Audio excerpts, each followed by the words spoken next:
रूप से मेरा यही कहना है कि आज चुनाव का मौसम है, चुनावी सभाएं भी हो रही हैं, विभिन्न दल जो हैं अपनी अपनी ताकत झोंक रहे हैं, अपने अपने विचार रख रहे हैं। आज 7 निश्चय का भी प्रावधान आया है। नीतीश कुमार जी ने जो है सेकेंड स्टेज का 7 निश्चय भी दिया। तेजस्वी यादव जो है 10 लाख नौकरी देने का वायदा कर रहे हैं।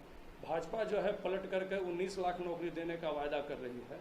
मैं ये जानना चाहता हूँ कि आखिर इस प्रकार से जो वायदा जो किया जा रहा है, क्या वास्तव में ये किसी भी दल के द्वारा जो वायदे किए जा रहे हैं, क्या इन वायदों की पूर्ति होगी या फिर से ये जुमला बन करके रह जाएगा? मुख्य रूप से बात क्या है जो समझने का प्रयास किया जाए। किसान और नौजवान जो हमारे देश के अर्थव्यवस्था की रीढ़ हैं, निश्चित रूप से केवल अर्थव्यवस्था ही कहना उचित नहीं होगा। इसके अतिरिक्त आप देखेंगे कि हर सारी वो व्यवस्थाएं, सारा सिस्टम, सारा तंत्र किसान और नौजवानों के इर्द गिर्द ही घूमता है।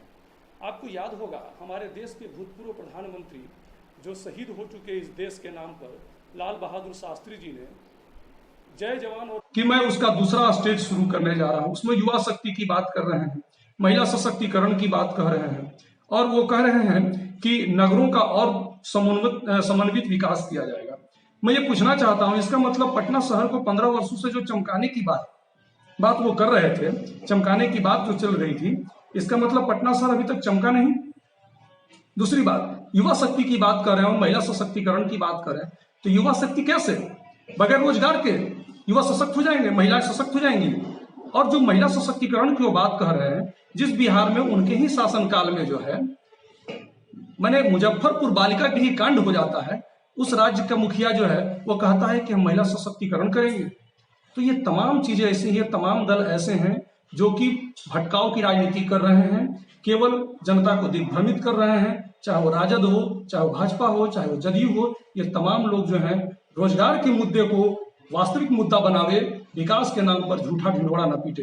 एक लाइन इसमें और मैं जोड़ना चाहूंगा कि आप देखिएगा कि भारतीय संविधान के नीति निर्देशक तत्व में क्या कहा गया है, प्रत्येक हाथ को काम मिलना चाहिए। प्रत्येक हाथ को क्या काम दिया जा रहा है?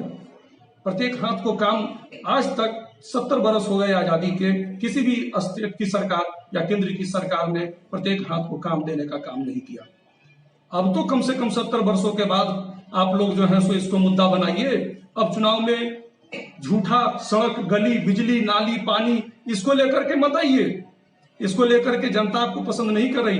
जनता को अब सीधे तौर पर सीधा ये विकास चाहिए कि उसे रोजगार मिले। अब रोजगार का मुद्दा ही होगा और रोजगार का ही मुद्दा चलेगा, लेकिन झूठ मूठ का नहीं। कल के डेट में मोदी जी उस समय कह दिए कि 2 करोड़ रोजगार प्रत्येक साल देंगे, और वो बाद में कहे कि भाई ये तो जुमलाबाजी था, हम जुमलेबाजी कर रहे थे। इस तरह के मुद्दे जुमलेबाजी करने के लिए नहीं होते।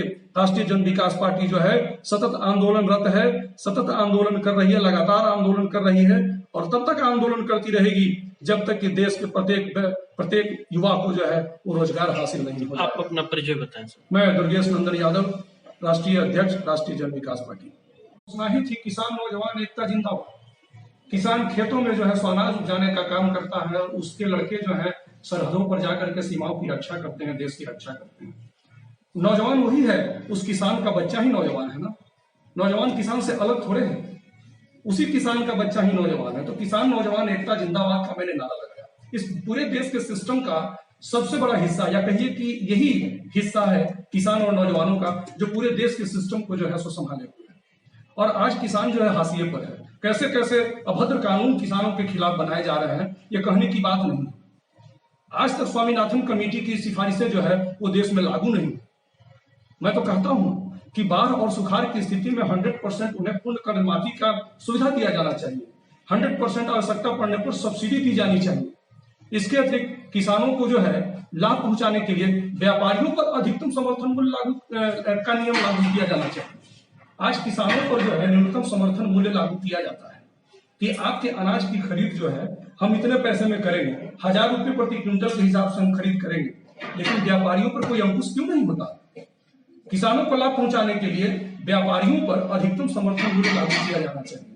इसका पूरा खाका हमारे पास है। बाद के दिनों में मैं आपके सामने और जनता के सामने, आप मीडिया कर्मियों के माध्यम से मैं अपनी सारी चीजों को सामने रखने का प्रयास करूंगा या रखूंगा।